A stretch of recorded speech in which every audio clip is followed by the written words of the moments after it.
Tonight, Parliament summons IGP over election-related killings, with the House divided over calls for the IGP to either resign or be sacked. The call by my colleague James that the IGP should resign is not well placed. I think it's a misplaced call. It's a premature call because I have written to the IGP to appear before our committee and give us status information on what happened during the exercise and post the exercise.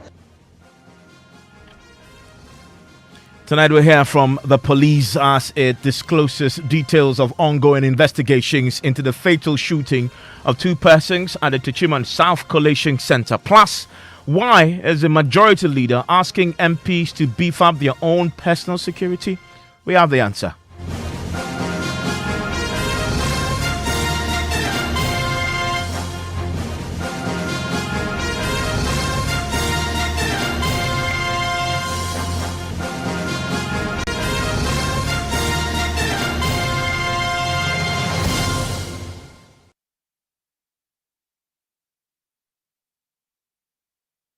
This is Top Story with Evans Mensah.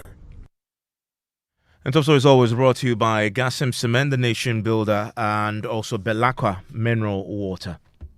Well, in the last few minutes, it has been confirmed that the Inspector General of Police has been summoned by Parliament over several election-related killings. Pressure had been intensifying for strict accountability in the wake of the election-related fatal shooting of 5 people. The NDC minority in Parliament has today filed a formal request for the Inspector General of Police, James Opombuenu, to be hauled before Parliament. The IGP headed the election security task force that supervised the December 7 general elections. Well, today the police has been addressing a news conference themselves on the issues, disclosing details of ongoing investigations.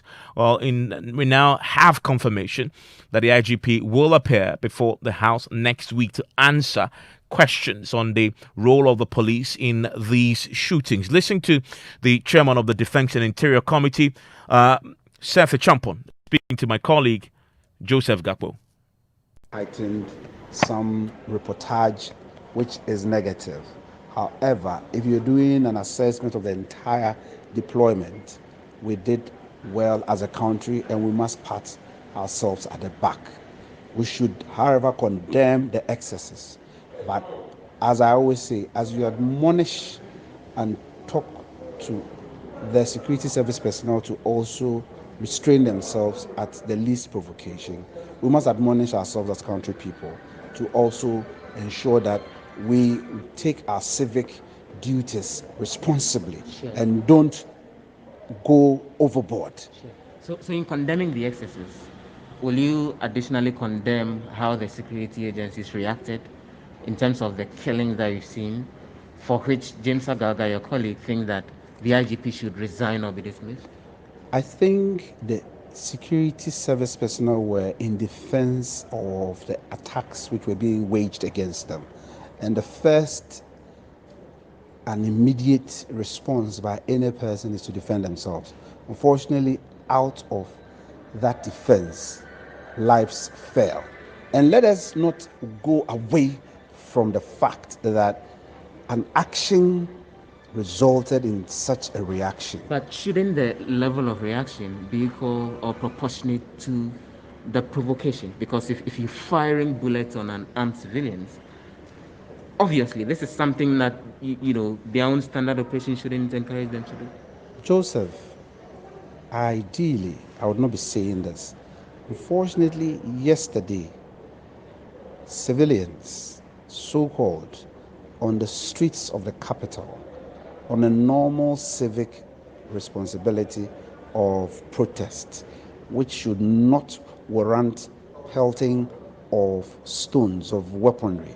We witnessed it on our streets. Your cameras captured them. We must, as a nation, live up to our responsibility. We have all endorsed this dispensation of democracy. And democracy is the rule of law.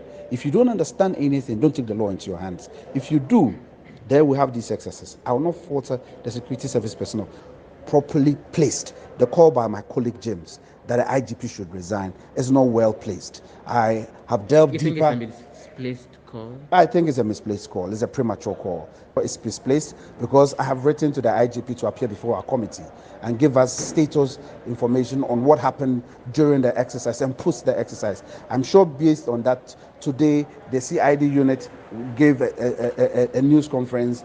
Definitely they would have to come to us to give us the in-camera conversation, and we are waiting for that. When is that likely to happen? It should likely anytime soon before next week we'll have that before we rise. And just to get a sense, so what will you be trying to get from the IGP? Because no. there's been There demand are for several action against there are authorities, several reportage. the police. No, there are several reportage within the jurisdiction in respect of this election. So we require them to give us a briefing like they did before the elections. We talk about security pre, during, and after. So the elections is over a week now. So after effects, they have news on that. During the exercise, they have news on that. And prior to that, because mind you, they showed us flash points where they suspected events of what occurred in Techiman South and other areas could happen. They had already conscientized us. That is why I say it's premature. If they told us that in their assessment and evaluation there were no flashpoints and these things occurred, then we have something to say. They did not do a proper scanning of the environment before they went into operation. But once they knew that these things could occur, they prepared for it, and that is why we still have a safe country. So that is the chairman of the Defense and Interior Committee. And you heard him there address a call by the minority. They just don't want the IGP to appear before the House, be hauled there and to be questioned. They want him sacked if he doesn't resign himself. Listen to the minority spokesperson on Defense and Interior, James Agaga. You see, the IGP appeared before Parliament and assured us that he was the chairman of the National Election Security Task Force. I recall vividly how the Nedrisu made it known to him that should anything go wrong, we are going to hold him responsible for any breaches. Now 5 people have been killed. His men targeted at innocent citizens and armed civilians and fired at them. 5 lives have been lost. He's still at post. If I were in his shoes, I would have done the honorable thing by resigning. But if he wouldn't resign, he should immediately be dismissed.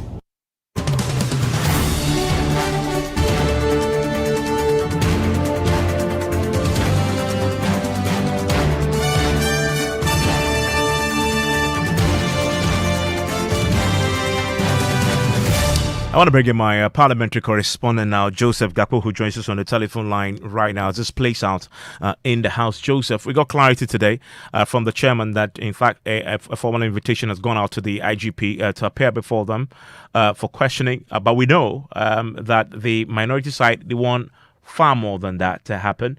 Do you have any reactions yet from them on this latest development? The indication is that Mr. James Opompo, the IGP, sometime next week will be appearing before the House. And actually, not exactly the House, but the Defense and Interior Committee. The earlier indication, as the demand had come from the North MP Samuel Ekudeta Blakwa, was that the IGP and other security officials should appear before the General House, because when you look at the briefing that came in terms of preparation by the Election Security Task Force, this was actually before all MPs sitting as a committee as a whole. So the minority position remains that any such briefing should actually be happening at that level rather than the level of the Committee of Defense and Interior, which will end up being an in-camera sitting that members of the public and, for that matter, the media would not exactly have access to. And that then goes on to add on to the additional demand that James Agauda, the minority spokesperson on Defense and Interior, who has been campaigning that the IGP either be dismissed if he decides not to resign or be removed from office.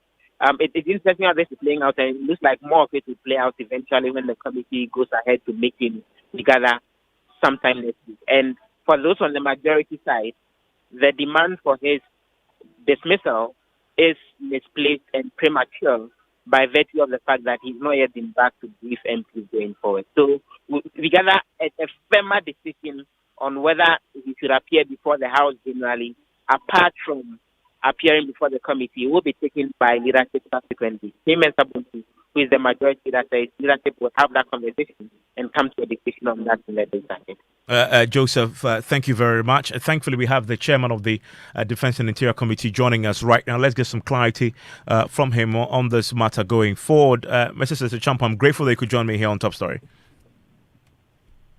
Yeah, hello. I'm grateful that you could join me on Top Story. This is Agaga. Oh, yeah. Oh, great. This is the minority spokesperson on Defense and Interior. Mr. Agaga, thank you very much.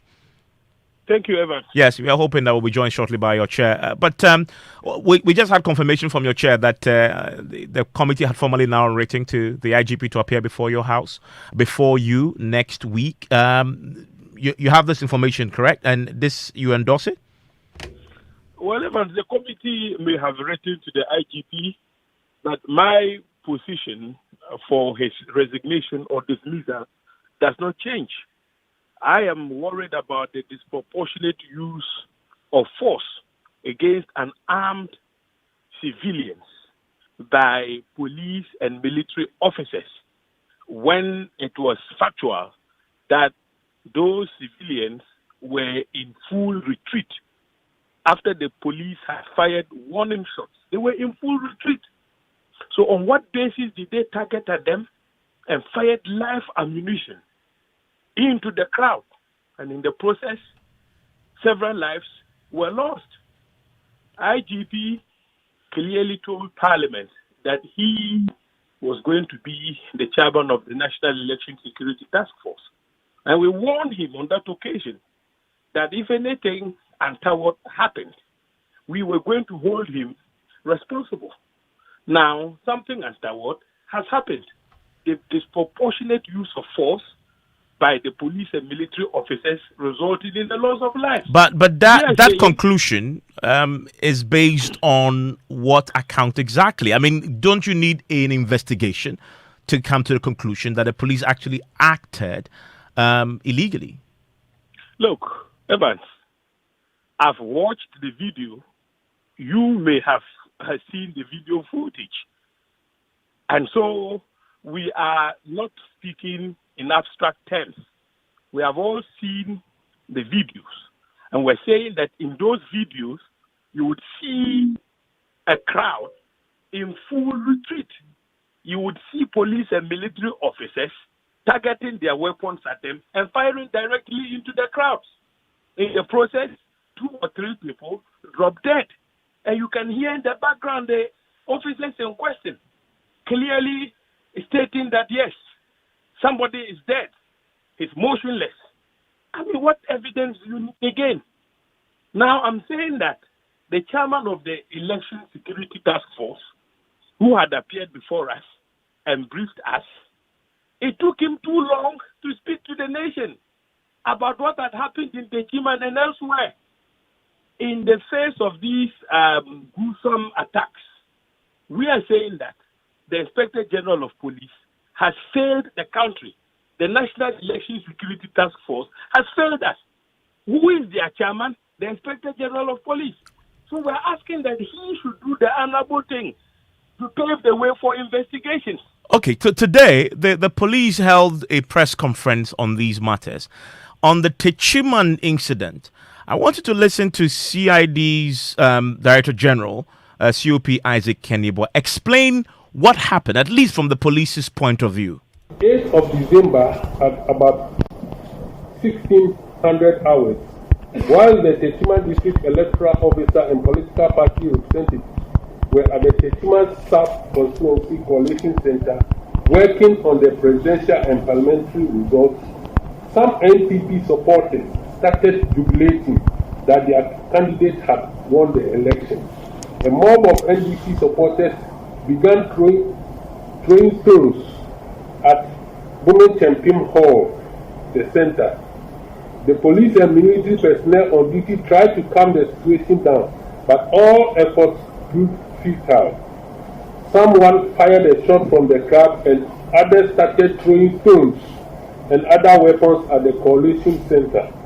In response, the security personnel also resorted to firing warning shots to disperse the rioters. It was later found out that 8 male adults were injured in the process. Police called the National Ambulance Team, which was standing by the center, and the victims were rushed to Police Family Hospital for treatment. However, Abdallah Ayarek and Tajuddin Mohammed were pronounced dead on arrival. That's the police account, Mr. Gaga, that they fired warning shots when the crowd became agitated. In fact, according to the CID boss, there was a shot from the crowd that prompted these warning shots. That's his account. That is the version of the police. Evan, we have also spoken to those who were injured, the deceased relatives, and our party supporters. No single shot was fired from that crowd. That is our version. Now, Evans, let's ask ourselves, did somebody from the crowd fire a shot at the police at Ablekuma Central, where yet another NDC supporter was shot dead in cold blood? Did the crowd at Savulgu fire at the police, right, which then resulted in the killing of yet another NDC supporter? Look, we're saying that the police cannot investigate themselves in a matter like this. Who should? Fundamental. Who should? Bottom line. Who should? I think an independent body should be charged to do this investigation. Set up by who? The parliament or by the president? Either way.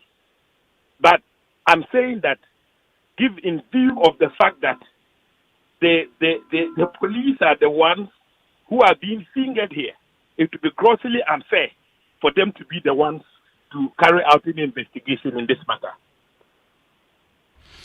On the matter, though, of the IGP stepping aside, if that's your call, then why must he step aside? Evans, he was the chairman and remains the chairman of the Election Security Task Force. So, the other security agencies, including the armed forces involvement, was at his behest. So, our point is that if anything goes wrong, like we have seen, the buck stops with him. But you haven't heard the man. I mean, he's just been invited to appear before you, and before you even hear him, you say before the invitation, I am saying that he has failed us. The elections, I mean, was not conducted devoid of brutalities. Security broke down. Lives were lost. I'm saying that he was the chairman of the body which was supposed to superintend over the provision of security. So yes, we can investigate, but in the meantime, he has failed the nation. That's why I'm asking him to step aside. Your chairman says that call is premature. How is it premature? That lives haven't been lost, and that he, on that occasion, was not the chairman of the National Election Security Task Force. I mean, when in this country would we learn to do things in an honorable manner? Look, he was the head of that body. Lives were lost. The election was not incident-free. There were incidents of violence, right? And some of the violence was unleashed by his own men. Whoever they are, I don't know. He knows them. Why shouldn't he be called upon to step aside to pave the way for investigation? Let me ask you, another issue had come up with this Seth Champon confirming the invitation. The question about what form this appearance before Parliament should take, whether it should be in camera, as in just appearing before your committee, or in the full glare of the public. What I understand that it might possibly be the latter, where it is in camera. Well, I think that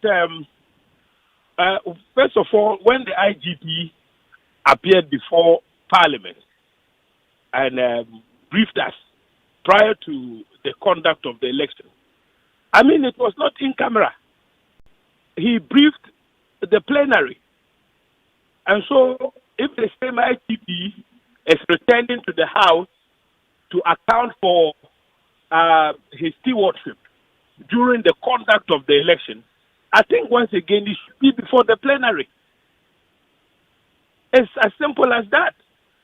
The security briefings prior to the conduct of the election was not at the level of the committee. It was at the level of the plenary. So if we are now saying that, look, he's failed us, I think that it is only appropriate that he appears before the plenary and accounts for his stewardship. You mentioned the Ablekuma shooting incident. Today, we had we got an update from the CID boss, and I wanted to listen to what he said about this. He revealed that, this is COP Isaac Kenyuba, by the way, revealed that a soldier involved in a shooting of the man, the 30-year-old who was died, Ibrahim Abbas, who died on Wednesday after sustaining the gunshot wounds in Ablekuma Central, is yet to be identified and arrested. Just listen to what his exact explanation. On the 8th of December, about 45 hours, a shooting incident occurred at the entrance of Odoko Police Station, which is also a coalition center of Ablekuma Central constituency. Enquiries from the police around indicated that a certain EC official sent a pink sheet outside after entering the coalition center. The mob, on seeing him with a pink sheet, started beating him, and the security personnel who were present rescued the victim and decided to drive the mob away from the coalition center and to close the main gate. The mob became incensed and started throwing stones at everyone at the center, including security personnel. The security personnel confronted them and started giving warning shots to scare them. Later, it was found out that 2 of the people had been hit by stray bullets and got injured. The 2 persons were rushed to the teaching hospital for treatment. Apologies for that quality of the sound there, but in essence, he says there was, again, similar in this case, there were warning shots, and they realized that 2 people had been, hit by stray bullets. We know 1 person is being prosecuted for this. We understand that the second person is yet to be identified in this particular matter. But in all these matters, Mr. Gaga, it's clear that investigations are happening. In one case, for example, we saw yesterday one of the people who actually shot the person has been remanded into police custody. Isn't that enough? That is not enough, Evans. According to the CID boss, a soldier was involved in the incident. He is yet to be apprehended. But why is he yet to be apprehended, Evans? This is what baffles my mind. Because the people, or if you like, the security men who were deployed to provide security at the various polling stations are known to the state. So why should it take us forever to identify them? It should be possible for us to, within the matter of minutes, identify all the security men who were detailed to perform duties at the Ablekuma Central constituency on the day of the election. Fact that we cannot immediately identify soldiers or police officers who were detailed to perform duties clearly raises a lot of questions. In any case, Evans, are we now saying that for purposes of crowd control, we use live ammunition in dispersing crowds? Have we not had too many committees of inquiry which has come out with findings, and in which findings and recommendations the police were told in plain language to refrain from using live ammunition in dispersing crowds? Why didn't they use rubber bullets on that occasion? While you question the police's tactics, let me ask you this. We've seen yesterday and the day before spontaneous riots by people claiming to be supporters of the NDC. For example, we saw that yesterday over the Kanda overpass and at the EC headquarters, burning ties without any regard to the laws that regulate protests. Do you endorse that? Evans, like you rightly put it, What you saw yesterday were spontaneous reactions in direct response to, first of all, the verdict of the EC as pronounced by Evans Mensah, and secondly, as a response, direct response to some of the measures that have been sponsored by the state. So yes, public order is there, but when murder has been committed and people are so agitated, when figures are being changed by the Electoral Commission, which is supposed to be fair and impartial in discharging its mandate, then you'd expect people to act spontaneously. Yeah, I mean, so you And when they endorse, act so you endorse, spontaneously, so you endorse the lawlessness we saw on the streets yesterday. lawlessness? I don't call that lawlessness. There's a public I call order that- act. I There's a call- public I- order act that regulates that activity. Evans, I'm aware about the Public Order Act, but mark your own words. You said the people spontaneously demonstrated. If they acted spontaneously, you cannot be talking about Public Order Act here. Oh, I see. So What so it simply means is that so but the they demonstrations were unplanned. The people were reacting to the measures that have been sponsored by the state of so Ghana. so you're saying that once it remains unplanned, it's justified to break the law because you unplanned. What to justify to break the law, they were reacting to the massive break of the law by the state. The measures that have been committed. Mr. Gaga, you are an excellent lawyer, and you're suggesting that it's okay to use spontaneity as an excuse to break the law. Well, insofar as the reaction is a response to a worse form of crime committed at the instance of the state, I would say there is every justification. Okay. I'm grateful. That is James Agaga. He is a minority spokesperson on defense and interior. What's your own take on this? Well, whilst we are at this, the Minister of Parliamentary Affairs, Seamus Abonsu, is urging MPs to step up their personal security around themselves. He says this is important to ensure nothing untoward happens to any MP between 9 and 7 January when they will be sworn into the 8th Parliament. He was speaking on the floor of the House. He urged those with peculiar security challenges to contact the security outfit in the House as well. We watch this very closely. Listen, you want to join us on Ghana Connect? It's in a few minutes at 7 because we're asking a very simple question. Have you thought about that question? Simple. It's on Ghana Connect. And the question is, why did you decide to vote for a hung parliament? Have you thought about that? We all voted, remember, on December 7th, and we collectively decided that we wanted a hung parliament. I'm curious. Why? Join us in a few seconds. By 10 a.m.